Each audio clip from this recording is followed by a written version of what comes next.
Alors moi, j'utilise pas du tout Strava parce que je me la compare pas avec tout le monde. Mais quand j'étais un peu plus jeune, j'utilisais un peu plus. Mais franchement, j'ai arrêté de l'utiliser quand tu vois qu'il y a un papy qui a le com, alors que toi, tu t'es saigné pour l'avoir. Lui, il est sûrement passé avec un T-Max dans la bosse du village. Donc non, Strava, c'est marrant entre collègues, mais faut pas non plus y prêter trop d'attention. Parce qu'il y a quand même des gars qui signalent les coms. Ouais, lui, il m'a pris le com et tout, c'est pas possible, machin. Ouais. Alors que le gars, il avait déjà triché pour l'avoir. Donc on sait très bien comment ça fonctionne, quoi. Pillar triple magnesium is my go-to pretty much in the evenings or a little after my last session. Not straight after, but probably 60 minutes or more after the last session. It really helps promote good sleep and reduces a lot of the muscle tension I do tend to produce. And of course, you know, there is no better recovery than sleep, so anything that helps, I think, is a definite bonus. Salut à tous, aujourd'hui je suis très heureux parce qu'on reçoit Yanis Seguin et on a une petite anecdote, on devait le recevoir bien aujourd'hui mais il était présent hier matin, surtout que c'est quand même quelqu'un de matinal, 7h30 c'est cet enregistrement de podcast. Pour commencer Yanis, comment tu vas aujourd'hui ? Bah écoute, je vais plutôt pas mal, tout va bien. Je suis un peu dans un mood de découverte parce que c'est la première fois que je fais un podcast et je suis heureux de le faire avec vous, donc ça me fait plaisir, ouais. Bah écoute, merci beaucoup d'être présent et aussitôt. Tu es un triathlète que je considère en pleine ascension, avec un début de saison remarquable. Tu fais partie de ces talents qui arrivent dans cette équipe de France. On va essayer de comprendre un petit peu tes choix, un petit peu la suite, tout ce qui va se cacher derrière. J'ai retrouvé quelques présentations de toi, dont une qui dit que tu es hyper actif. Est-ce que c'est vrai ?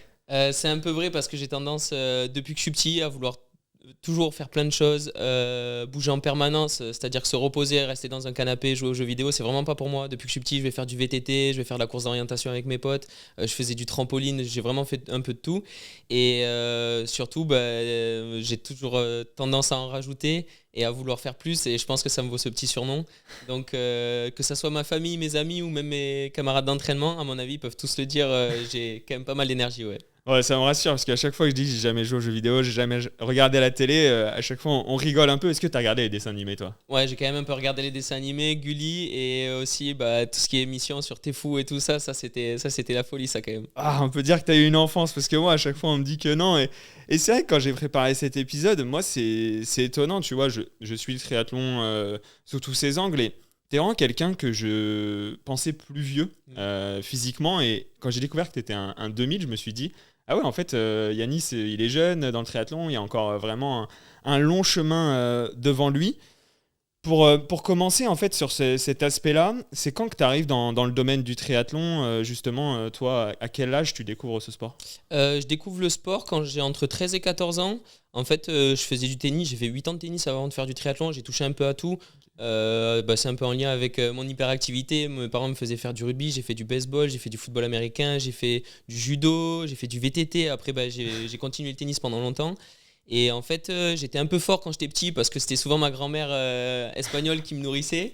Donc, du coup, il a fallu que je trouve un sport où je me dépense pas mal. Et en fait, j'avais vu le triathlon d'Embrun. Okay. Et j'avais un collègue qui l'avait fait et ça m'avait donné super envie et tout ça. Et du coup, j'ai commencé le triathlon à 14 ans.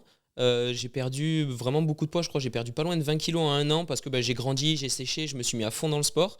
Et au final, on commence à gagner des courses départementales, puis régionales. Et j'ai vraiment mis un pied dedans. Surtout quand je me suis mis après avec ma copine à 18 ans, elle était déjà championne de France de duathlon et du coup ça m'a en fait aidé à me concentrer sur un peu moi-même et mon projet. Et du coup après j'ai commencé à être un peu dans le niveau vers 18-19 ans, donc 2018-2019. Okay. Et ça a été un cheminement un peu progressif de tout en bas à mon club d'Aubagne Triathlon en passant par les Sardines, puis après Montpellier, maintenant Liévin. Ça m'a bien aidé à progresser et à maintenir ce cap vers le haut niveau, quoi. Et c'est fou parce que quand même, comme tu le dis, ton approche c'est de faire du multisport, on le voit, t'adores ça. 20 kilos, bon certes, comme tu le dis, c'est l'adolescence, mais c'est quand même assez conséquent. Comment tu l'abordes la première fois que tu vas faire ce sport ?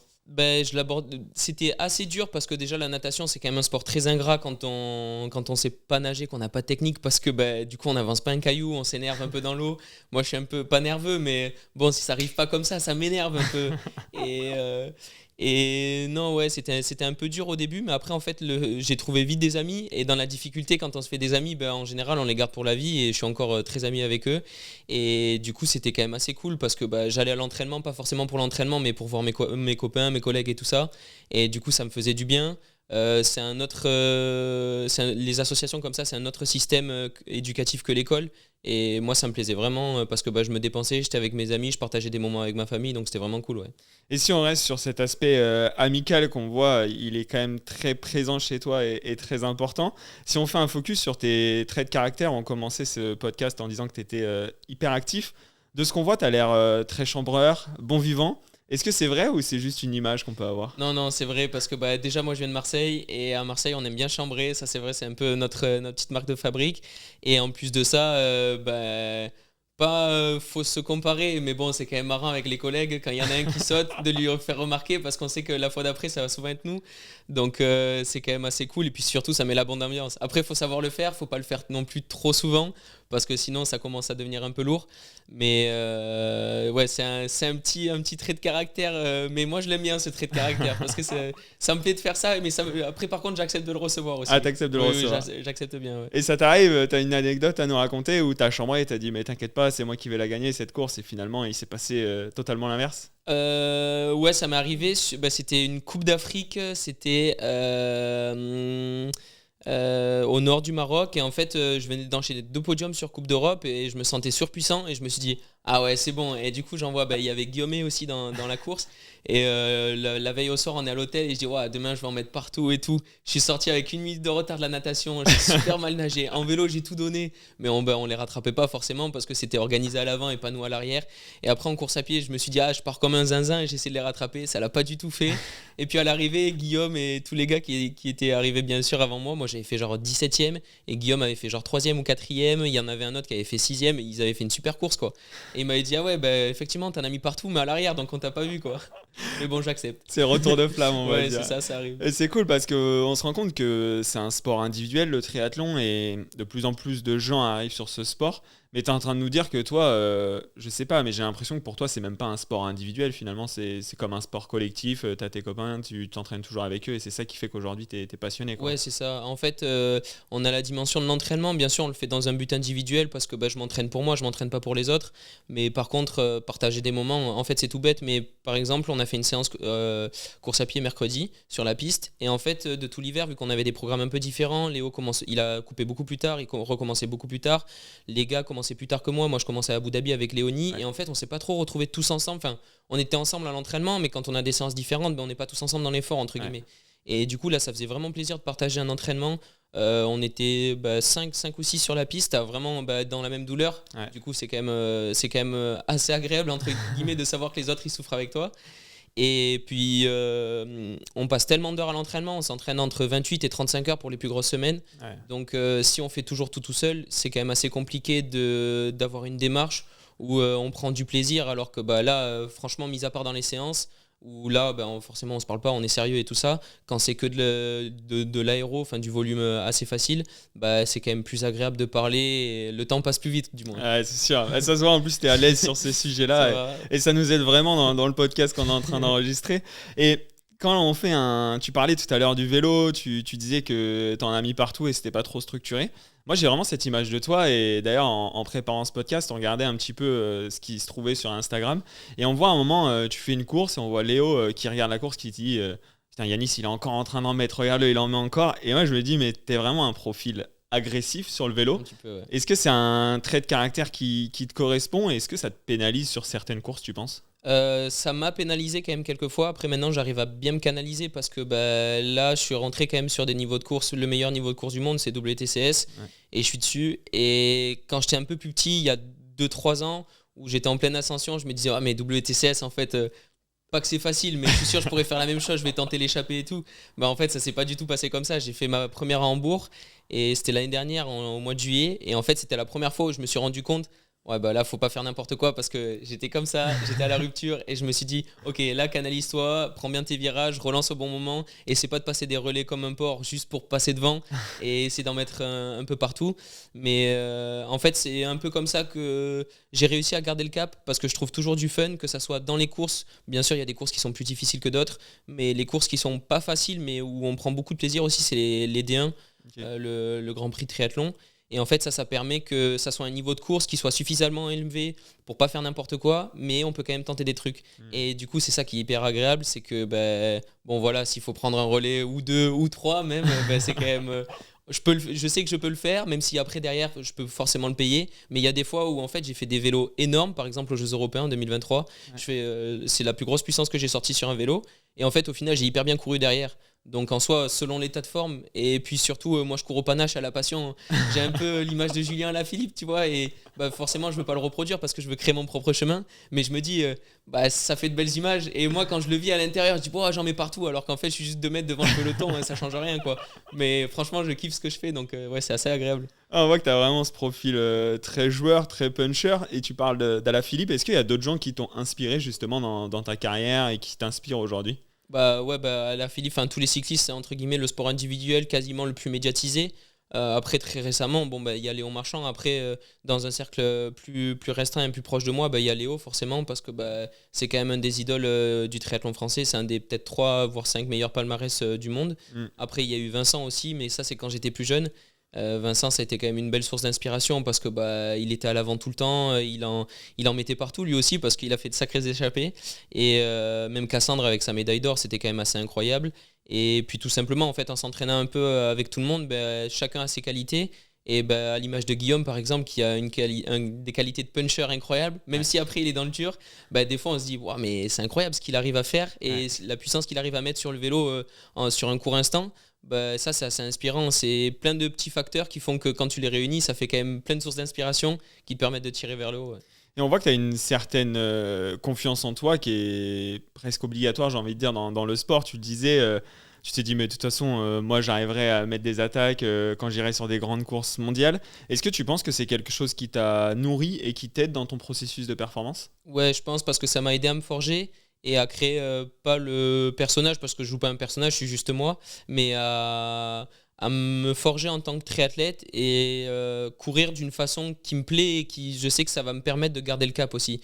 Parce que si à chaque fois je fais des courses attentivistes, que je reste à l'arrière du pack et que en fait j'attends juste la course à pied, ça c'est pas forcément mon profil de 1 parce que j'ai des qualités en vélo que certaines personnes n'ont pas, et puis j'ai des qualités à pied qui sont pas celles par exemple d'un Hugo Milner ou d'un Alexier. Donc je sais qu'il faut que je mette l'accent sur certains trucs, pas pour me faire mal juste à moi mais pour faire mal aux autres, et du coup d'essayer d'aller chercher le meilleur que je puisse faire et d'enlever aux autres possiblement certains de leurs points forts, quoi. Et ça, tu l'as découvert quand en triathlon, ce trait de caractère-là, ou par exemple quand tu pratiquais le tennis, c'était déjà un trait de caractère que tu avais dans la pratique de ton jeu et sur les différents matchs que tu faisais? Ouais, un petit peu parce que moi je remarquais que en fait plus j'étais concentré sur le fait de bien faire et tout ça, moins ça fonctionnait. Et un jour c'est mon père qui m'a dit, en fait tu t'en fous, tape les balles et puis tu verras. Et puis au final, il y en a 1 sur 3 qui rentre, après 1 sur 2, et puis après plus tu tapes fort, surtout que j'étais un peu costaud quand j'étais petit. Et du coup en fait ça me plaisait, il fallait monter à la volée, mettre des grosses matchs et tout. Plus ça tirait fort, je tirais pas sur l'adversaire quand même, mais plus ça tirait fort, mieux c'était, parce que je me régalais en fait à faire ça. Et puis après aussi dans le VTT, quand je faisais pas mal de VTT, quand j'étais cadet junior encore, j'en faisais avec ma copine, avec mon beau-père, avec mon père et tout ça. Et en fait, vu que chez nous, c'est que des pétards, c'est quand même assez escarpé, du coup, pendant 20 secondes, il faut être au taquet parce que tout simplement, sinon on recule. Ouais. Et ça, c'était vraiment quelque chose qui me plaisait aussi dans le VTT. Et ça s'est quand même assez reproduit en triathlon, surtout la première fois que je fais une bonne course, j'ai fait vice-champion de France junior. En fait, c'était à Albertville et on avait 2 boucles avec 4 km 5 km de montée, et c'était vraiment assez raide. Et au final, c'est là où ça a marché parce que le vélo il était dur, et moi j'ai vite compris que c'est ce qui m'avantageait et c'est ce qui me permettait aussi de me créer mon identité. Donc c'était quand même quelque chose qui a compté pour moi, et aussi c'est la façon que j'aime de courir, quoi. C'est la meilleure pour moi. Et tu parles plusieurs fois de ta copine, de ton père, de ton beau-père. L'entourage, il a un impact aujourd'hui dans ton parcours et ton chemin d'athlète? Oui, carrément, parce que bah, c'est un peu eux qui m'ont aidé à me concentrer. C'est mon père qui était très sportif. Il m'a aidé à me canaliser sur le sport. Et de un, parce que bah, il y avait l'école, donc il fallait rester sérieux à l'école quand même. Et pour avoir ce sérieux à l'école, mais cette dépense ailleurs, il fallait que je sois bien dans un sport et que ça se passe bien. Et ma copine et mon beau-père, ils m'ont aidé un peu dans le cheminement du haut niveau, vu qu'elle était, bah, comme j'ai dit, elle a été championne de France chez les jeunes. Et ça m'a aidé vraiment à me dire, bon, bah, il y a des moments où il faut que je sois calme, il y a des moments où il faut que je sois à fond. Bon, il y a beaucoup de moments où du coup il a fallu que je sois à fond, mais du coup ça m'a aidé même dans mes choix un peu de sponsor, dans mes choix de club, dans mes choix de compétition aussi, parce que c'est pas toujours facile quand on a toujours fait des compétitions qu'en France et puis d'un coup on se dit ah ben en fait il faut que j'aille en Croatie, il faut que j'aille en Hongrie, il faut que j'aille dans des pays comme ça, c'est quand même pas facile.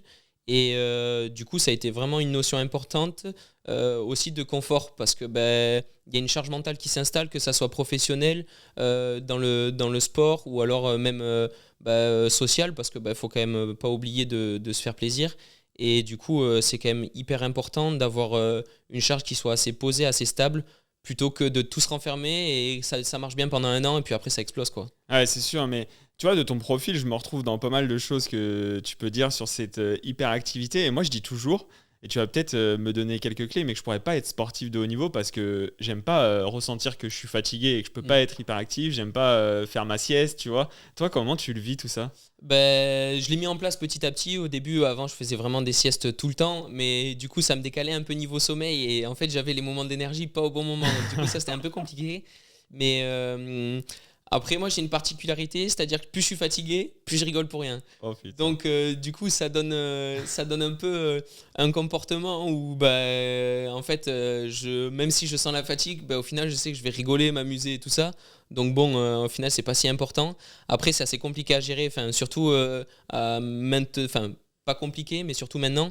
En fait, c'est vraiment de trouver les bons niveaux au bon moment. Parce que si on décide, allez, je fais l'impasse sur une sieste, allez, vas-y, je fais l'impasse un peu sur la récup pendant 2 semaines ou même trois, après, derrière, tu mets un mois à t'en remettre, quoi. Ah, tu l'as vécu ça? Ouais, ça, je l'ai vécu même assez récemment parce que j'avais quand même pas mal de trucs à gérer pendant l'hiver. On a eu 2-3 réunions avec l'équipe de France, des trucs comme ça. Et en fait, au début, je me suis dit, ah, ça va, c'est que 2 jours. Ah, ça va, c'est 3 jours. Et en fait, au final, j'ai fait 2-3 jours off parce que j'en avais besoin et que je me sentais vraiment fatigué. Pas forcément physiquement, mais mentalement, parce qu'à chaque fois, j'étais obligé de m'impliquer à 300%, alors que normalement, je devais être impliqué juste à 50%, et ça m'a trop pesé. Et en discutant avec Fabio, mon coach, je me suis dit, ok, vaut mieux couper un peu et rester assez tranquille et pendant 2 jours pour après mieux repartir sur la suite, parce que du coup, sinon, je vais mettre un mois à m'en remettre et ça va pas être la bonne solution, quoi. Ah, c'est intéressant ce que tu dis. Je pense que ça va faire le relais avec la deuxième partie de ce podcast sur la partie haut niveau, on va dire. Je voulais juste finir cette introduction en se disant, mais on le voit, t'as un grand sourire, t'as une super énergie. Est-ce qu'il y a des coups de moins bien avec Yanis ou pas? Oui, oui, quand même. Ma copine pourra en témoigner. Parce que là, je fais un peu le mec. Ouais, ça va, je suis en forme, je suis hyper actif et tout. Mais c'est vrai qu'à la maison, des fois, c'est pas facile. Malgré le fait que ma copine a été mutée à Paris. Donc, elle fait un peu les allers-retours. Mais donc, on se voit tous les week-ends, là, les vacances et tout ça. Et là, récemment, c'était cette semaine, elle m'a dit, bon, là, un peu les galères que tu as eues, là, ça fait 1 mois et demi que tu es. Oh, il n'y a rien qui va. Et secoue-toi un peu. Ça m'a fait du bien. Et c'est dingue parce que juste des paroles comme ça, en fait, ça impacte et je me dis, ah ouais, mais c'est bon quoi. Enfin, c'est vrai, j'ai eu deux, trois problèmes. La première compète de la saison, elle n'était pas forcément à la hauteur de ce que j'espérais. Mais bon, je suis arrivé au niveau où je voulais arriver. Maintenant, j'ai juste à encore persévérer. Pas encore un petit peu, encore beaucoup parce que une carrière est longue. Mais oui, j'ai quand même des coups de mou. Et des fois, c'est un peu dur à traverser, mais vu que je suis bien entouré, tant par le groupe, par mon entraîneur et par mon entourage plus proche, familial, avec ma copine, mes parents, mes beaux-parents et tout ça, que c'est quand même assez, pas facile, mais je sais que je peux parler assez facilement et que les gens, ils auront toujours des solutions à mes problèmes, quoi. Et tu penses que ces coups de mousse, on va dire ces mésaventures que tu partages, ton comportement ou ton humeur qui va changer, tu le partages que à ta copine ou tu arrives à le partager aussi à tes partenaires d'entraînement, ou tes partenaires d'entraînement ils voient toujours le Yanis rigolo, bonne humeur, etc. Non, non, non, il voit quand même parce que Ils me le disent même, des fois, puis ça se ressent aussi sur la performance à l'entraînement. En fait, ils me disent, oh, qu'est-ce qu'il y a, que ça va pas, qu'est-ce qui se passe là, pourquoi t'as pas été à la hauteur de ce que tu fais d'habitude. Bah, du coup, moi, après aussi, j'ai tendance à parler assez facilement, je suis assez ouvert, donc j'ai pas trop de problèmes. Ça, tout le monde le voit, entre guillemets, dans le groupe d'entraînement. Et puis bon, c'est pas simplement des camarades d'entraînement, ça devient des amis, donc c'est assez facile aussi de parler de ça. Et puis nous, notre sport, on a l'avantage, bon, en natation, on parle pas trop parce qu'on a la tête sous l'eau, mais par contre, en vélo course à pied, on a l'avantage de pouvoir parler. Et des fois, on a des balades de 4-5 heures en vélo, donc on dit, bon, bah, ça va, on a 1 heure de séance, on a encore 4 heures pour parler, c'est assez facile, quoi. Ah, bah, c'est intéressant. Ça, c'est la 3e partie que j'avais décidé de voir avec toi dans le podcast, vraiment l'impact du groupe. Et on se rend compte que tu nous as déjà donné quelques éléments, tu vois, sur les séances que tu partages avec eux, c'est plus simple. Sur les coups de mou, au final, ils sont là. Je voulais faire un focus sur la partie triathlète de haut niveau. Dans une vidéo assez récente que tu as sortie avec justement ce groupe d'entraînement, tu te définis comme un triathlète de presque haut niveau. Je suis curieux de savoir ce que ça signifie pour toi. Ben, en fait, en étant français, déjà, quand on dit je suis 5e français, les gars, ils s'imaginent pas le travail qu'il y a derrière pour un public qui est pas forcément très expert dans le triathlon. Mais en fait, quand on est 5e français, on est 20e, 25e mondial, et il y a quand même des avions. Enfin, devant, il y a Vincent, il a fait 2 fois champion du monde. Il y a Léo, il a été champion du monde. Dorian, il a été champion du monde. Pierrot, il fait 4e au jeu. Il y a Tom Richard, bon, il a fait une saison 2024 un peu moins bien, mais à un moment, il était 12e ou 13e mondial. Enfin, c'est vraiment, ils sont super forts. Et en fait, je m'identifie comme un athlète de haut niveau, bien sûr. Après, je dis presque haut niveau parce que pour moi, je serais devenu vraiment un athlète de très très haut niveau quand, je l'espère, si j'arrive à l'atteindre, et je mets tout en place quand j'aurai le niveau de Léo, par exemple. Parce que le gars, il est 3e au jeu, il est numéro 2 mondial. Au final, c'est quand même... Enfin, là, c'est la crème de la crème, quoi. Là, pour l'instant, je suis juste dans la crème. Et plus tard, quand je suis presque au niveau de la crème, et je serai très au niveau de la crème, quoi. Et c'est fort ce que tu me dis, parce que quand tu commences cette réponse, tu me dis, ouais, les gens, ils se rendent pas compte de tout ce qu'il y a derrière. Comment tu le vis, justement, ce regard des autres? On en parlait aussi un petit peu avec Léo, à un moment dans l'épisode, il dit, mais en fait, quand j'ai été sur mon premier 73, les mecs, ils me regardaient, même les commentateurs, ils me rigolaient au nez. Toi, tu le vis comment, un petit peu, cette partie-là, et les gens qui comprennent pas un petit peu tout ce que tu mets en place, quoi? Au début, je cherchais un peu à toujours montrer ce qu'il y a derrière, que ça soit quand j'ai commencé le triathlon un peu plus sérieusement, fin du lycée ou à la fac. Puis après, en fait, avec mes collègues du lycée, ils me disaient, ouais, tu fais toujours ton sport, mais en gros, pour eux, j'allais courir comme leur mère le dimanche, tranquille, faire le footing du dimanche, mais en fait, c'est pas ça. Et du coup, là, quand ça commence à marcher, qu'il y a un projet pas olympique, mais que je commence à rentrer vraiment à plein temps en équipe de France, ils commencent à comprendre. Et après ce regard-là, c'est sûr que les gens, c'est pas un métier qui est commun quand même, sportif de haut niveau. Du coup, les gens, par exemple, quand je fais des repas avec les collègues de mes parents ou des trucs comme ça, ils vont me questionner parce que forcément, ils sont intrigués par rapport à ça. Moi, je dis à peu près, vous travaillez 35 heures, vous avez un contrat de 35 heures avec, soit parce que vous êtes fonctionnaire ou, bon, les fonctionnaires travaillent un peu moins. Mais... Le tueur. Non, soit parce que vous êtes salarié ou quoi. Et du coup, moi, je dis, dites-vous que moi, je fais un 9h-17h. En fait, mon 9h-17h, c'est que de l'entraînement. Donc, en fait, ça revient au même. Je suis payé pour ça. Je me démène pour pouvoir bien vivre de ça. Et j'essaie de l'expliquer de cette manière-là. Mais pas tout le monde comprend. Parce que, par exemple, mes grands-parents, à chaque fois, la question, c'est t'as amélioré tes temps? Oui, mais mamie, ça fonctionne pas comme ça, en fait. C'est pas comme ça. Cette compétition, des fois, tu peux faire 10e et sur une WTCS, c'est incroyable. Alors que tu gagnes le triathlon de Saucé-les-Pins. Bon, on est 800 au départ, mais ça vaut pas un caillou. Mais bon, tu fais la une des journaux, quoi. Par contre, tu fais la une de la province. Ça, c'est quand même assez agréable. Mais oui, en fait, c'est de faire un peu comprendre à l'entourage qu'est-ce qui est mis en place et tout le travail qu'il y a derrière, toutes les heures d'entraînement qui sont passées, la charge mentale, la charge physique, parce que ça aussi, la charge mentale, certaines personnes peuvent la comprendre, mais la charge physique, si on fait pas une semaine à 35 heures dans une vie, on sait pas ce que c'est, la fatigue qu'on ressent. Après, forcément, je suis sportif de niveau, donc j'ai du temps pour me reposer et tout ça, mais c'est quand même très très difficile, pas au quotidien, mais il faut savoir l'accepter, quoi. Ouais, c'est sûr, mais comment tu le vis, ça? Parce que c'est vrai que c'est un vrai sujet, tu vois. Certains athlètes, on regarde un petit peu leur parcours, ils sont dans un cocon, tu vois, il y a tout qui est mis en place autour d'eux, ils sont mis dans leur bulle. Toi, au final, comme tu le dis, tes amis du lycée, etc., ils ont du mal à comprendre ce processus de performance. Est-ce qu'à un moment, il y a eu des périodes vraiment difficiles où il y a des gens qui ne te comprennent même plus dans ton process? Est-ce que j'ai envie de dire, c'est plus simple maintenant que tu as les couleurs de l'équipe de France et que ça justifie un petit peu tout ce que tu mets en place, ou alors il n'y a pas trop de différence, quoi? Si, il y a une nette différence parce qu'en fait, mon quotidien s'est amélioré au fur et à mesure que je me professionnalisais. C'est-à-dire qu'en fait, quand j'ai commencé vraiment le sport de haut niveau, je pense qu'en 2019-2020, je commençais à m'entraîner régulièrement 20 heures par semaine. En fait, il y a eu, et maintenant c'est plus vers 30 heures. Donc ça fait quand même 10 heures de différence, ça fait 50% en plus, c'est quand même un volume qui est non négligeable. Et en fait, au début, quand j'ai commencé vraiment à m'entraîner beaucoup, forcément, j'avais que les horaires de club. Et c'est assez compliqué parce que les horaires de club, c'est après la journée, donc on finissait tard. J'allais à la natation, je faisais 40 minutes de route aller, je nageais 2 heures de 19h30 à 21h30, je rentrais, c'était 22h, 22h15 à la maison. C'était assez compliqué, mais c'est des périodes qui se forgent parce qu'en fait, pendant 3-4 ans, j'ai fait ça, de vraiment pousser l'entraînement, à me dire, je sais que je le mets en place, c'est pas pour rien. Et moi, j'étais un peu dans le truc, vas-y, si je fais plus que les autres, si je finis plus tard l'entraînement, je sais que c'est plus dur, mais ça va mieux marcher du coup. Donc c'était un peu les contreparties mentales pas que je m'imposais, mais que du coup, qui allaient faire en sorte que ça allait m'aider dans mon projet. Et du coup, ces petites contraintes horaires-là, ça m'a permis d'apprécier vraiment le confort que j'ai aujourd'hui. Parce que là, par exemple, on va nager 10h à 11h30. Après, j'ai un temps de repos pour manger. J'ai le temps de me reposer, d'aller faire ma sieste. Après, je vais à l'entraînement. Je retourne faire mes 2 heures de vélo, mes 45 minutes à pied. Et en fait, je me sens fatigué parce que bien sûr, je fais 5 heures de sport dans la journée. Mais je me sens pas crevé parce que j'ai dû courir à droite, à gauche et que ça a été compliqué de gérer mon emploi du temps. Et ça, c'est vraiment une sorte de confort et que j'apprécie maintenant. Et c'est ce qui me permet de encore progresser aussi.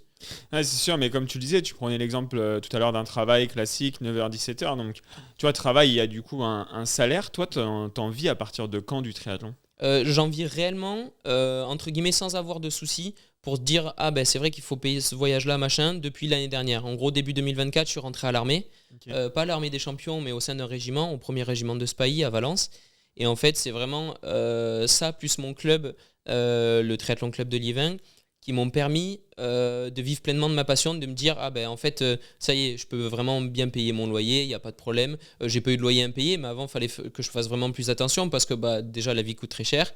Et en plus de ça, j'ai quand même eu la chance d'avoir des parents qui pouvaient m'aider aussi, parce que ça c'est quand même important dans le sport qu'on pratique, parce que entre l'achat d'un vélo, le nombre de paires de chaussures, les voyages, les déplacements, c'est quand même assez coûteux. Mais petit à petit, en fait, chaque année j'ai réussi en parallèle d'augmenter mon niveau, de progresser, mais aussi de progresser financièrement, parce que forcément c'est un cercle vertueux, parce que je suis plus fort, je me repose plus, machin, j'ai plus de meilleures conditions d'entraînement, du coup je fais de meilleurs résultats en compétition, du coup je gagne un peu plus d'argent, et ça me permet qu'aujourd'hui je suis quand même à Saint-Raphaël, on est à côté de la mer, c'est quand même très bon vivre, et dans des super conditions d'entraînement, et d'une manière où ça me permet d'être posé dans ma vie et de ne pas avoir tant de soucis, parce qu'on ne va pas se cacher, quand on se forge en tant qu'athlète, qu'on est assez jeune, on a 22-23 ans, et qu'on se dit en fait, il va falloir que je fasse un choix entre la Chine ou je sais pas moi, il y a eu des pays, je suis jamais allé en Amérique latine, mais c'est à peu près le même nombre d'heures de voyage, donc à peu près le même coût. Et du coup, je me dis, je ne vais pas pouvoir faire les deux en l'espace d'un mois. Donc, il va falloir soit je performe sur l'une, soit sur l'autre, mais je ne peux pas faire les deux, ça c'est sûr. Donc, et tu penses que la charge mentale que ça t'a enlevé, ça t'aide aujourd'hui dans ton processus de performance? Oui, carrément, c'est sûr, parce que le soutien de l'armée, c'est vraiment non négligeable, et le soutien du club, en fait, l'un ne va pas sans l'autre. Et ça m'a vraiment enlevé une charge mentale de me dire waouh, là il faut que je fasse un résultat, parce qu'en fait la prime, on sait que je vais la réinvestir derrière, alors que là c'est plus là je sais que j'ai ma vie, financièrement ça va, la prime que je vais avoir, elle va me servir à investir sur moi-même, mais pas de la même façon. C'est-à-dire qu'avant, c'était ok, cette prime va pouvoir me faire rembourser le voyage, alors que là, c'est cette prime, peut-être que je vais la mettre un peu dans la communication, peut-être que je vais pouvoir faire des réels un peu plus stylés, ou alors peut-être un peu du nouveau matos qui va me permettre, en vrai, c'est tout bête, mais 2-3 nouveaux t-shirts pour des séances course à pied. C'est toujours mieux que le t-shirt que j'ai affiché 200 fois en story et 300 fois en réel, quoi. C'est pas pareil. Ouais, au final, là, tu as vraiment une logique d'investir sur toi-même, alors qu'avant, tu remboursais un petit peu tous les investissements que tu avais. Donc, on se rend compte qu'il y a vraiment un vrai sujet là-dessus. Et est-ce que toi, tu considères qu'aujourd'hui, c'est intéressant parce qu'on voit que tu en vis depuis peu de temps, finalement. Est-ce que tu es dans l'incertitude maintenant que tu en vis, tu vois, d'une blessure, de choses comme ça, t'y penses ou pas du tout ?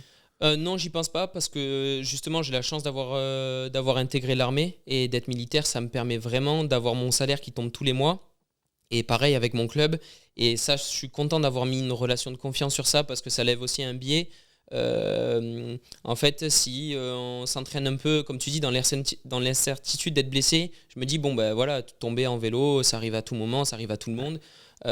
Si jamais ça m'arrive, bon, ben qu'est-ce qui va faire que je vais pouvoir me relever dans 3 4 mois sans que mes partenaires me lâchent? En fait, je sais que j'ai des partenaires fiables et qui sauront m'accompagner. Bon, ben voilà, si j'ai une saison un peu, pas catastrophique, mais bon, ça marche pas comme je veux parce que j'ai eu une blessure, je sais que l'année prochaine, et bon, ils vont pas m'augmenter parce que bon, faut pas être bête non plus, mais ils vont toujours continuer à me suivre et à me supporter dans mon projet, quoi. Ok, bah, en tout cas, on se rend compte que c'est quand même pas un processus simple. Toi, tu es quand même à une étape où, comme je disais en début d'épisode, je dis que tu es jeune, mais on a que 2 ans d'écart, donc ça va, on est jeunes tous les deux, mais tu vois, tu es quand même assez jeune dans ce sport, il y a tout à gérer, je me dis, c'est quand même assez impressionnant. Je voulais faire un focus sur ton passage de RSB Training, justement au Turbo Tri Tribe. Tu as fait un choix quand même assez important. Est-ce que déjà, ça a impacté un petit peu ta façon d'aborder l'entraînement et ta façon d'aborder ce sport? Ouais, carrément, parce que quand je m'entraînais du coup avec Raf Serapika, mon ancien entraîneur, ça a duré 4 ans à peu près, c'était de fin 2019 à fin 2024, donc entre 4 et 5 ans. Et en fait, quand je m'entraînais avec Raf, j'étais dans une dynamique où c'était vraiment le toujours faire plus, et moi j'adorais ça, parce que ben, franchement, j'avais des séances course à pied, c'était déjà des trucs de 30 bornes. Bon, ben, en vrai, si on a redit à 35, ouais, c'est pas 5 bornes qui va me mettre dans le jus. Et Raph aimait ça aussi, donc on avait tissé un peu une relation autour de ça. Et en fait, quand j'ai décidé de changer, franchement, le changement a été brutal parce que ça fait 4 ans que bah, tu communiques avec une personne quasiment tous les jours parce que bah, voilà, je t'envoie un message, on reste en communication, l'entraînement se passe bien, machin. Et puis en fait, d'un coup, tu dis, ah, bah, y a un groupe qui se monte à côté, bon, bah, y a quand même des têtes d'affiche qui sont quand même assez impressionnantes. Bah, j'aimerais bien essayer de l'intégrer. Et puis surtout, c'était à côté de chez moi, ça me permettait de plus m'entraîner seul. Et du coup, ça m'a.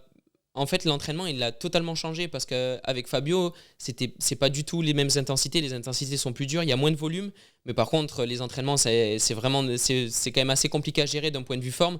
Et du coup, c'est vrai que ça a été très compliqué à gérer. Au début, je me suis dit, ah, mais est-ce que pendant 2 mois peut-être, je me suis dit, est-ce que je fais le bon choix de changer alors que ben, ça marchait plutôt bien parce que j'étais toujours sur une pente ascendante ou parce que ça marchait bien et tout ça, peut-être qu'il faut rester dans ce truc-là et pas forcément attendre, on ne sait pas, peut-être que ça aurait continué à marcher, peut-être que ça serait descendu, on ne sait pas trop.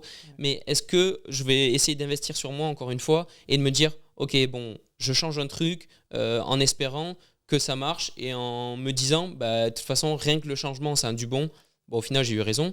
Mais ça a été quand même assez compliqué à gérer et c'est là où j'ai eu la chance d'avoir un appui du groupe premièrement, mais surtout de ma copine parce que bah, forcément elle le vivait au quotidien. Elle me dit mais t'inquiète pas, t'as fait le bon choix, maintenant de toute façon le choix est fait, tu peux pas revenir en arrière, donc concentre-toi ce qu'il y a sur le positif et pas ce que j'aurais pu faire dans l'hypothèse où je serais resté machin. Non, ça fonctionne pas, c'est je me concentre sur le présent et sur le futur qui va arriver, quoi. Et ça, on le voit pas, nous, de l'extérieur, mais tu le vis comment, tu vois? C'est-à-dire que quand tu dis j'y réfléchis, c'est une angoisse qui est permanente, c'est des capacités à l'entraînement qui sont moindres parce qu'il y a un truc qui te préoccupe, ça se présente comment? Ouais, en fait, ça a été un peu un processus. Déjà, c'était dur de poursuivre l'entraînement où je faisais beaucoup. En fait, je pense que j'étais arrivé un peu à la fin de ce que je pouvais faire mentalement. C'est-à-dire que je m'entraînais beaucoup tout seul, même si pendant 1 an, j'ai eu un coloc avec qui je m'entraînais. Et donc, on a bien rigolé sur cette période-là et ça a aidé à passer l'entraînement. Mais après, forcément, moi, j'ai emménagé avec ma copine. Donc, je m'entraînais et lui, il a bougé de ville. Donc, je m'entraînais plus avec lui au quotidien. Et en fait, quand j'ai dû ce retour à rementraîner seul de nouveau, c'était quand même assez dur. Faire beaucoup d'heures seul, tout seul, c'était quand même assez dur. Et j'ai eu ce besoin de... faut peut-être que j'aille voir autre chose pour m'entourer encore plus et encore mieux, pour avoir une carrière peut-être plus durable et qui marche aussi mieux. Et du coup, ce changement, ça m'a permis de grandir parce qu'aussi, forcément, quand on s'entraîne seul, on ne tombe pas dans une mauvaise spirale, mais de se dire ah ouais, je m'entraîne bien, donc je suis fort, machin.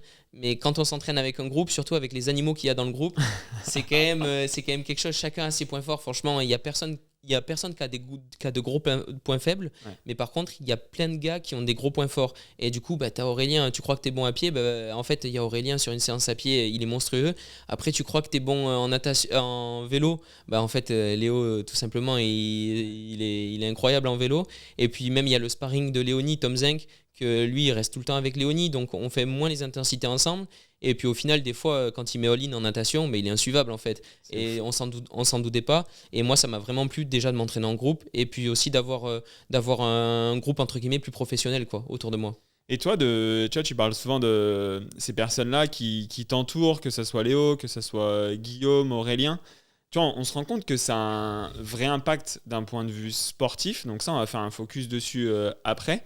Mais d'un point de vue humain, ça t'emmène quoi en fait d'être entouré au quotidien, de voir comment Léo il s'entraîne, tout ce qu'il met en place, son état d'esprit, ça t'a apporté quoi toi en très peu de mois? Ça m'a apporté de la sérénité parce que je me dis que je suis sur la bonne voie, parce que en discutant avec lui, avec Léonie ou Tom Richard, en fait je me dis qu'au même âge, je suis sensiblement sur la même voie. Après voilà, c'est des conflits de génération, c'est-à-dire que Léo, à mon âge, je crois qu'il était déjà au jeu, ou peut-être un an après, il était à Tokyo.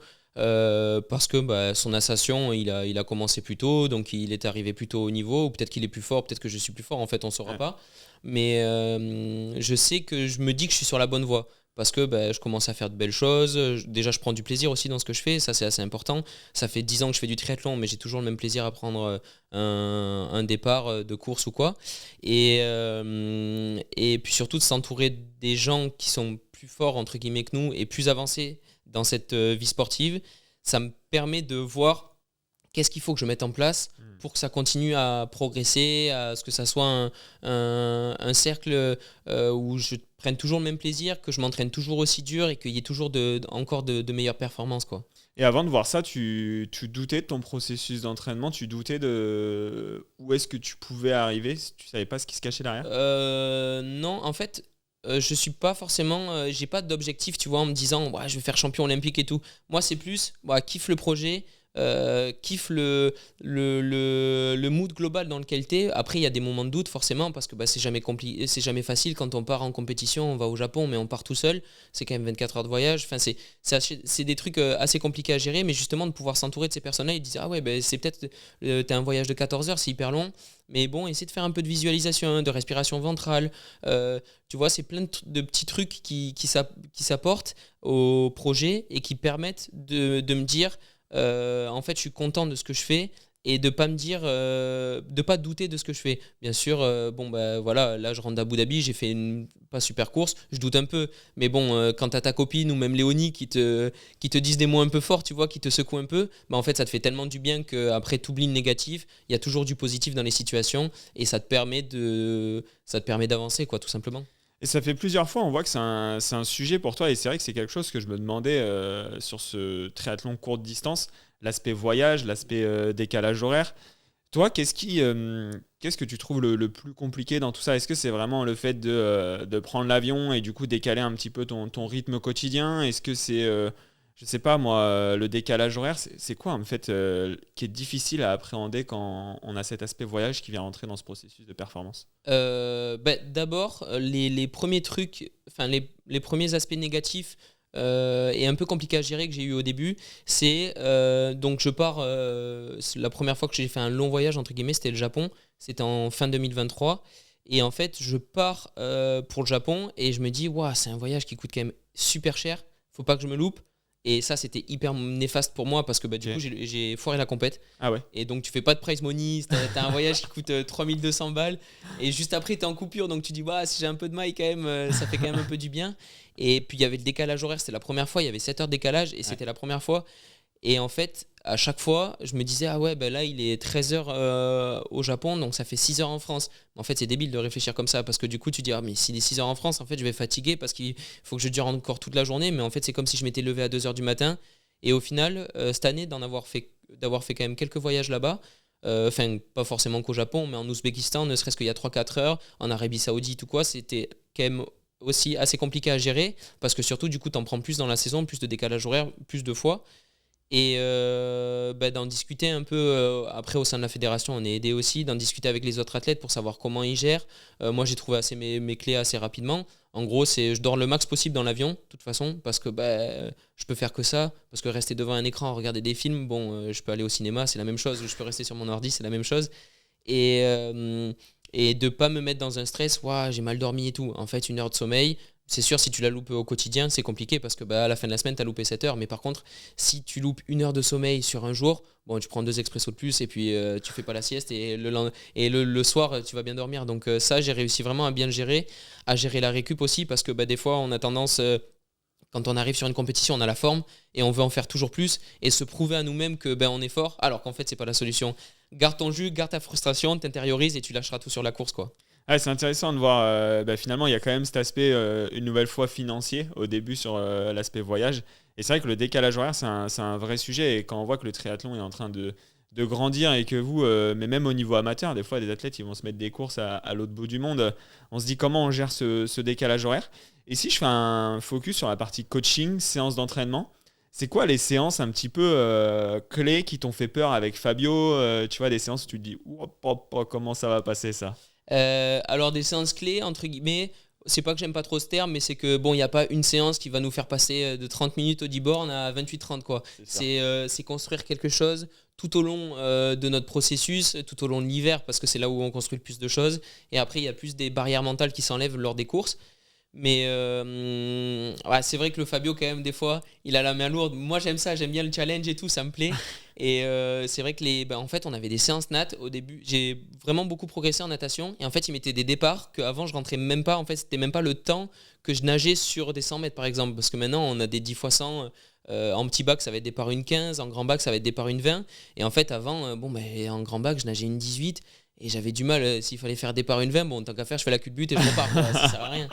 Mais franchement, en natation, il nous a mis des grosses séances, des séances assez lactiques que j'avais pas l'habitude de faire. Et ça, les premières, elles m'ont choqué, hein. Ça choque le corps, mais on sent que ça progresse. Mais ça choque, hein, quand même au début. Et après, pareil, en fait, en vélo, on avait des séances avec des watts. Et je me suis dit, mais c'est infaisable. Et puis au final, c'est ça. Et le pote, il a mis 200 watts de plus, quoi. Et il a eu la main un peu lourde. Et en fait, non, on se retrouve avec le groupe. Il y a Léo, en général, sur le vélo, par exemple, qui est devant. Et puis on se dit, je me mets à 20 mètres derrière lui et je le lâche pas, je regarde même plus les watts. Et en fait, la séance, elle passe dans la difficulté, bien sûr, parce que c'est ça qu'on cherche aussi. Mais elle passe, quoi. Et puis pareil, à pied, en fait, il y a des fois où je me suis dit, mais là, je vais sauter. Et en fait, chaque chose me dit, allez, vas-y, tu t'accroches 100 mètres de plus à Aurel, Léo, Tom, Guillaume et tout ça. Et au final, en fait, 100 mètres par 100 mètres, au final, tu t'es accroché 10 km, quoi. Par contre, c'est des séances qui font mal à l'âme, hein. Elles vont te blesser, elles te font des courbatures même dans l'âme. Celles-là, elles font mal. Mais par contre, elles sont vraiment hyper intéressantes. Et puis surtout, ça te laisse, ça t'enlève tous ces biais mentaux où tu te dis, c'est trop dur, en fait, c'est incapable. Alors qu'en fait, tu te concentres juste sur ce que tu es en train de faire, pas sur la difficulté que tu vas avoir ou comment ça a été dur avant, machin. Non, tu te concentres vraiment sur ce que tu es en train de faire. Tu cours à la base nature. C'est quand même bien. Il y a Angie qui est avec nous, elle nous gueule dessus. Il y a Fabio et la boîte petit, il crie très très fort, donc ça motive. Et tu passes les séances une par une. Après, tu passes les semaines et tout ça. Puis au final, tu progresses et c'est ça qui est super intéressant. Et puis ça donne du courage pour la suite, quoi. On se rend compte que l'impact du groupe est très important, mais tu vois, ce que je me dis, c'est que il y a un peu l'effet inverse où tu me dis, je dois rester à 20 mètres, tu vois, dans ta tête, tu dis, je dois rester à 20 mètres de Léo, je dois les suivre, etc., les gars. Sauf que c'est un peu le biais où tu disais, quand tu t'entraînes tout seul, il y a une séance, tu vas être moins bien. Finalement, tu vas te mentir un petit peu à toi-même, tu vas pas trop le voir. Là, avec les gens qui t'entourent, t'as pas trop le choix, quoi. Faut que tu sois bon tout le temps à l'entraînement. Des jours de moins bien, comment tu les vis? Est-ce que tu as déjà bâché une séance? Est-ce que tu rentres et tu te dis, waouh, c'est compliqué? Ça t'est arrivé, ça? Alors, bâcher les séances, franchement, je me bats vraiment jusqu'au bout parce que je me dis qu'il y a des curseurs, en fait. Tu vois, il y a des fois où ton seuil de douleur, au lieu qu'il soit à 10 sur 10 parce que tu es hyper en forme, en fait, il va être à 5 sur 10. Mais du coup, l'implication que tu vas mettre, il faut que tu sois à 15 sur 10. Donc au final, s'il faut que tu sois toujours à 20 sur 20, je vais réussir à créer un climat motivationnel qui va me permettre d'être dans la séance. C'est-à-dire que des fois, tu cours à 22 km/h sur des 500 mètres ou même à 21 sur des 1000 mètres. Tu dis, en fait, tu es en forme, ça passe tout seul. Mais je trouve que la réelle progression, elle se fait quand tu es fatigué. Et du coup, tu vas, c'est ce qu'on cherche à faire à l'entraînement. De toute façon, on va chercher la fatigue et à progresser sur la fatigue pour après, quand on est en forme, on est encore plus fort. Mais du coup, tu vas chercher ces petits trucs, ces petits moments de fatigue qui vont te permettre d'aller chercher au plus profond de toi et d'aller chercher toutes les ressources que tu as pour mettre en place un bon entraînement et une bonne globalité d'effort, tu vois. De pas de me dire je mets tout sur un 1000 et puis après en fait il en reste 6 et bah du coup tu loutes ta séance. Alors oui, tu en as couru un de 40 mais les 6 autres tu les as fait en 3-10 donc ça vaut pas le coup. Je préfère tous les faire en 3-0 et me dire ok, aujourd'hui j'étais fatigué, j'ai pas couru à la vitesse à laquelle je voulais courir mais par contre en fait j'ai fini la séance, de A à Z j'étais impliqué, de A à Z j'étais concentré sur ce que je faisais et je suis resté focus. Et ça, je sais que ça va me permettre que pendant les coups durs un peu en compétition, bah en fait, c'est ce moment-là où je me dis ah ouais, c'est vrai que j'avais bossé quand même quand j'étais fatigué. Là, j'ai posé le vélo, ça fait déjà 5 km que je cours, ça a couru à 2,50. Ceux devant, c'est des animaux. Bah, si tu veux encore les tenir, bah, tu sais que même dans la fatigue, tu es quand même encore robuste à l'effort, quoi. Et du coup, ça me donne un peu ce petit plus qui va permettre que tu te dépasses à fond le jour de la course, mais aussi le jour de l'entraînement parce que tu sais le faire, quoi. Et c'est un super élément que tu partages aujourd'hui dans ce podcast, finalement, à nos auditeurs et auditrices. Mais tu l'as eu quand, en fait, cet élément déclencheur et cette vision tu vois, de comprendre que tu es en fatigue? Est-ce que ça a toujours été le cas? Si j'interviewais Yanis il y a 4 ans, il m'aurait dit la même chose sur des séances compliquées? Ou alors il y a eu une prise de recul à un moment donné sur l'entraînement? Il y a une prise de recul, mais en fait, quand je m'entraînais seul, c'était pas dans ce même optique-là. C'était même si je vais pas vite, je nage pas vite, je roule pas vite ou je cours pas vite, bah en fait je vais quand même à l'entraînement, je me lève quand même pour aller à l'entraînement et ça c'est 90% du travail. Ça veut dire que mentalement, bon ben voilà, j'ai été fatigué et tout, mais bah déjà comme je dis, j'aime bien le challenge, donc plus c'est dur, plus je vais me dire putain, celle-là si je la fais bien quand même, c'est quand même costaud quoi. Et du coup, après maintenant, bah, forcément, bah, je nage, je roule et je cours plus vite qu'avant parce que bah, voilà, j'ai progressé et tout ça. Puis il y a le groupe qui aide aussi à ça. Mais dans ma tête, c'est toujours un peu le même cheminement dans le sens où bah, voilà, j'aime toujours ce que je fais. Je me lève toujours pour aller à l'entraînement. Je donne tout pendant l'entraînement, après de la bonne façon et d'une bonne manière, mais pas pour me prouver à moi-même que vas-y, t'as fait l'entraînement. Non, genre, d'accord, c'est ancré dans mon projet, il y a un entraînement qui s'est moins bien passé, mais depuis toujours, je me dis, je garde ce cap d'aller chercher le meilleur de moi-même et d'atteindre le meilleur niveau que je puisse avoir, quoi. Ok. Ouais, donc on voit que c'est super intéressant l'optique que tu as. Que ce soit au niveau professionnel, amateur, on est tous à des curseurs différents. Et je voulais faire un dernier focus sur ce podcast, sur la partie concurrence. Au final, on se rend compte que c'est aussi ton inspiration au quotidien. C'est comme ça que tu as introduit le triathlète de presque haut niveau, si on prend le relief avec Léo. La concurrence française aujourd'hui, elle est très forte. Tu vois, tu serais dans un autre pays, peut-être que déjà tu serais numéro 1, 2 ou 3. Comment tu le vis d'être entouré d'athlètes aussi talentueux que ça? Est-ce que tu as toujours ce rêve qui est en toi? Oui, oui, oui, carrément. J'ai toujours le rêve déjà d'aller aux Jeux parce que c'est un peu le Graal pour nous, pour sport individuel et sport olympique. Mais en fait, ça aide plus que ce que c'est néfaste parce qu'en soi, bon, ben voilà, les gars, ils sont devant, ils sont très forts. Mais par exemple, quand j'ai fait ma première sélection en WTCS à Hambourg, il y avait Tom avec qui je m'entraînais. Donc, c'était quand même hyper agréable d'avoir quelqu'un qui est en sélection avec moi et que je vois au quotidien. Les filles, pareil, elles étaient super sympas, que ce soit Cassandre ou Emma, elles étaient trop cool. En me disant, Emma, elle est jeune, elle a 1 an de moins que moi. Et elle a vécu ça un peu avant moi, donc elle sait un peu les abords psychologiques qu'il faut apporter.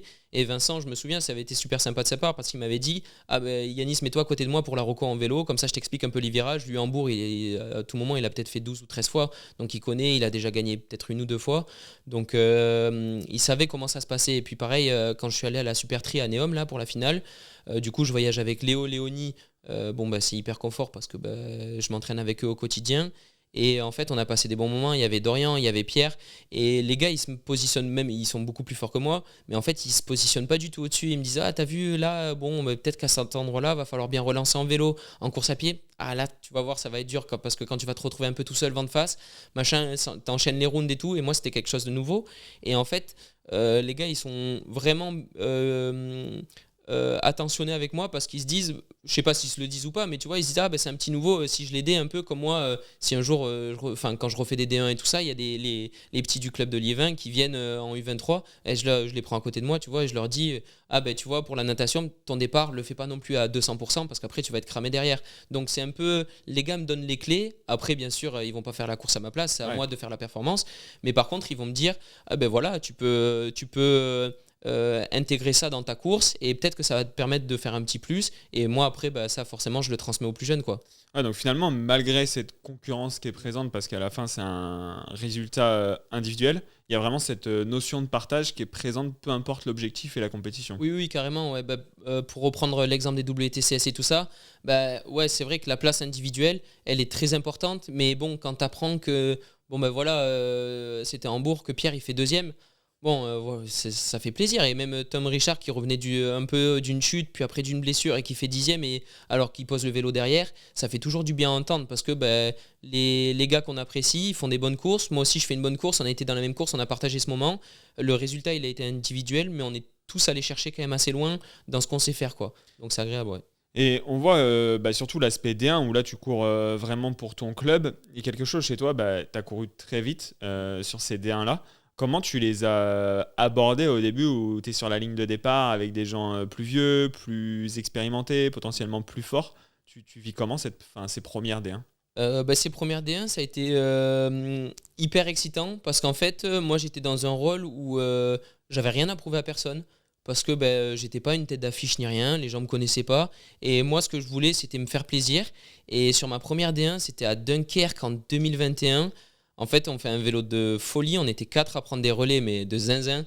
C'était même un peu stupide parce que dans les virages, on s'est fait peur 2-3 fois. Et en fait, on rentre sur le groupe de tête. Et moi, j'étais encore focalisé sur moi. Et puis, pendant un moment, je me suis déconcentré. À droite, tu vois que tu as Dorian Coninx. À gauche, tu vois que tu as Javier Gomez, les frères Salvisberg et tout. Et là, tu prends une petite impression. Tu te dis, putain, mais en fait, les idoles, ils sont avec moi. Et moi, j'ai réussi à être avec eux. Après, je me suis fait gueuler dessus parce que je faisais un peu n'importe quoi dans le pack. Dorian, il m'a repris 2-3 fois. Mais au final, je fais une super course. J'arrive au sprint, je sais plus avec qui, mais je fais 13e, je crois, 13e ou 14e sur ma première D1. J'étais hyper content. Et en fait, sur ces courses-là, au final, forcément, j'ai progressé. Du coup, j'ai plus le même stress. Je sais qu'en natation, ça se passe mieux, machin. Et ça me permet de prendre vraiment du plaisir, mais de se dire vas-y, je peux jouer un peu avec les meilleurs mondiaux. Puis surtout les D1, ça reste quand même une course d'équipe, donc on fait attention aux gars avec qui on est. Par exemple, moi je suis en équipe avec Hayden Wild, Matt Hauser et tout ça, c'est quand même parmi les meilleurs mondiaux, quoi. Et on passe quand même du temps en amont de la course et après la course et on partage des choses et c'est quand même assez agréable parce que c'est aussi notre culture. Quand il y a un Néo-Zélandais ou un Américain, forcément ils mangent, ils vivent pas comme nous, quoi. Et du coup c'est quand même assez agréable de pouvoir partager des moments comme ça et que ça soit dans l'effort ou assez tranquillement avant ou après la course, ouais. Et comment tu le vis justement ça d'être en équipe D1 avec d'autres nations et en même temps de t'entraîner avec ta nation et tu as des compétitions où tu cours pour eux? Comment il se fait l'équilibre?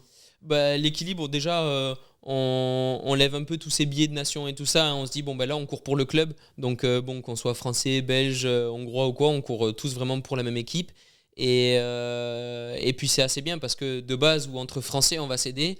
Là aux collègues on leur fait pas de cadeau, quoi. S'il y a une attaque à poser en vélo, si l'autre on le laisse rouler, par exemple c'était l'année dernière à Fréjus, moi je pouvais pas rouler parce qu'ils étaient déjà 2 gars à l'avant, ils essayaient de faire une échappée à Hayden et Tim, et en fait il y avait Alex qui bouchait le trou derrière, et derrière Alex il y avait Guillaume, et Guillaume il avait du mal à reboucher le trou.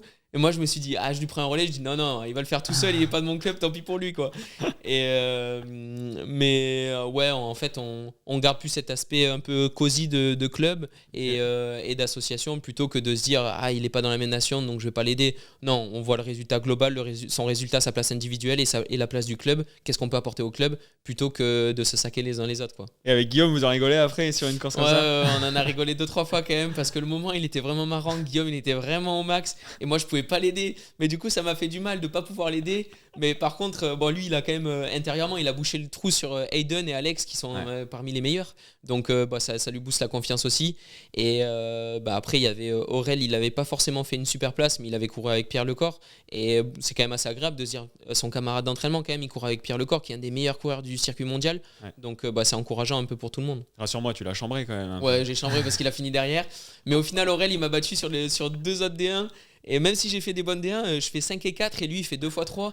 Et du coup je pouvais rien lui dire, quoi. À la fin, heureusement que j'ai battu, je crois, sur le nombre de compétitions. On a fait un petit 5-4, donc en 2025 ça va se jouer encore, ouais. C'est trop drôle. En tout cas merci Yanis pour ce partage. Ce que je te propose c'est qu'on passe à la FAQ de nos auditeurs. La première question, c'est une question de Lucie. Quel est le sport où tu as le plus de marge de progression? Maintenant, je pense que j'ai pas un sport qui est plus fort que les autres. Je pense que mon niveau, si 100% par exemple, 100% de la natation, c'est le niveau par exemple de Mathauser, je pense que je suis toi à 90%. En gros, mais je vais pas me dire, ah ben je vais pouvoir gagner vraiment beaucoup en vélo, vraiment beaucoup en course à pied, vraiment beaucoup en natation. C'est je vais essayer que les trois sports soient assez constants pour pas que, si on est mauvais en natation, forcément, on va un peu pêcher en vélo. Après, bien sûr, si on a un point fort qu'en vélo, on va revenir, mais on se fatigue pour la course à pied. Ok. Une question de Jean. Prends-tu de la nutrition sur des formats courts? Oui, oui, carrément. Ouais. On a même un haut niveau de glucides à ingérer. Parce qu'en fait, vu que l'effort, même si c'est court, c'est très intense. Donc en amont de la course, je vais quand même essayer de consommer en termes de grammes. Je ne sais pas si tout le monde un peu a les références. Mais dans les 2 heures avant la course, je vais consommer entre 100 et 150 grammes de glucides. Et pendant la course, sur le vélo, je vais essayer de consommer entre 100 et 120. Et parce que pendant la natation, forcément, on n'en consomme pas. Et en course à pied, au bout de 2-3 bornes, je prends un gel de 30 grammes à peu près. Donc sur 2h30 de temps, 2h30, 3 heures, il y a quand même quasi 300 grammes qui sont ingérés, quoi. C'est assez énorme. Mais bon, c'est ce qu'il faut pour qu'on tape pas une hypoglycémie à 1 km de l'arrivée et qu'au final, on perd 10 places, quoi. Et cette partie nutrition, toi, tu l'as fait sur le vélo. Tu arrives à prendre un gel dans le pack ou c'est vraiment dans le bidon? J'ai des glucides dans le bidon, avec des électrolytes aussi dans les 2 bidons. Et plus, j'ai 2 ou 3 gels selon comment je dose mes bidons et selon la chaleur de la course, l'environnement de la course, en fait. Et oui, on arrive à bien s'alimenter, ouais. Ok, merci à toi. Une question de Lisa. Verra-t-on Yanis basculer sur 70-3 en 2025? Ah, ça, c'est un sujet tatillon quand même. J'aimerais bien, mais le fait d'être nouveau sur WTCS, il faut quand même que je prouve à la Fédé que j'ai ma place. Et même à moi-même aussi, parce que je veux pas un peu m'éparpiller, surtout que j'ai tendance à faire ça, à vouloir un peu tout faire. Moi, je suis sûr, il y a un collègue, il me dit « Ouais, demain, j'ai une spé marathon, on court 40 bornes. » En vrai, one life, quoi. Pourquoi pas y aller? Donc, faire un 73, c'est assez compliqué à caler dans la prépa avec toutes les compétitions que j'ai déjà, quoi. Donc normalement, si la raison te rattrape, on ne verra pas prendre un départ. Normalement, on ne verrait pas, mais bon, si en fin de saison, d'un coup, j'ai l'opportunité d'avoir un vélo de chrono, j'aimerais bien quand même. Au top. Une question de Marin. Quelle importance accordes-tu à ton poids? Franchement, zéro importance parce que je me pèse une fois par semaine pour me dire je me pèse, mais bon, je suis pas là à me dire faut que je perde 1 kilo, faut que je sois un peu plus lourd, machin. Je fais pas du tout de fixette dessus. Je mange convenablement parce que faut que j'apporte les bons nutriments à mon corps et tout ça, mais j'ai pas envie de me dire là je vais pas me resservir parce que sinon je vais prendre 100 grammes. Franchement, avec tout ce que je me dépense, je pense que je peux me faire plaisir. Je peux manger 2 M&M's, ça va pas faire fureur, hein. Au top, on va finir sur une dernière question de Louane. Que penses-tu de l'usage de Strava? Alors moi, j'utilise pas du tout Strava parce que je me la compare pas avec tout le monde. Mais quand j'étais un peu plus jeune, j'utilisais un peu plus. Mais franchement, j'ai arrêté de l'utiliser quand tu vois qu'il y a un papy qui a le com, alors que toi, tu t'es saigné pour l'avoir. Lui, il est sûrement passé avec un T-Max dans la bosse du village. Donc non, Strava, c'est marrant entre collègues, mais il faut pas non plus y prêter trop d'attention parce qu'il y a quand même des gars qui signalent les coms. Lui, il m'a pris le com et tout, c'est pas possible, machin. Ouais. Alors que le gars, il avait déjà triché pour l'avoir, donc on sait très bien comment ça fonctionne, quoi. Ouais, donc on voit que ça a un double usage, quoi. Des fois, c'est positif, des fois négatif. Bon, en tout cas, merci Yanis. Franchement, c'était un super épisode rempli de joie et de partage. Donc, je te souhaite le meilleur pour 2025 et merci je te dis beaucoup. À très vite. À très vite. Ciao, ciao. Ciao, ciao. Merci à toi d'avoir écouté cet épisode jusqu'au bout. Si cette discussion t'a inspiré, motivé ou même donné envie de te surpasser toi aussi, fais-le moi savoir directement dans les commentaires. Abonne-toi à la chaîne YouTube et active la cloche pour ne rater aucun épisode. C'est vraiment grâce à ça que le podcast évolue et qu'on recevra des invités plus extraordinaires les uns que les autres. Si tu veux en savoir plus et aller plus loin avec nous, je te donne rendez-vous sur notre page Instagram Loop sur Endurance pour du contenu exclusif, des anecdotes de tournage et encore plus de motivation au quotidien. Et surtout, n'oublie pas, ton travail, ta discipline et ta vision définissent ta performance de demain. Ciao, ciao!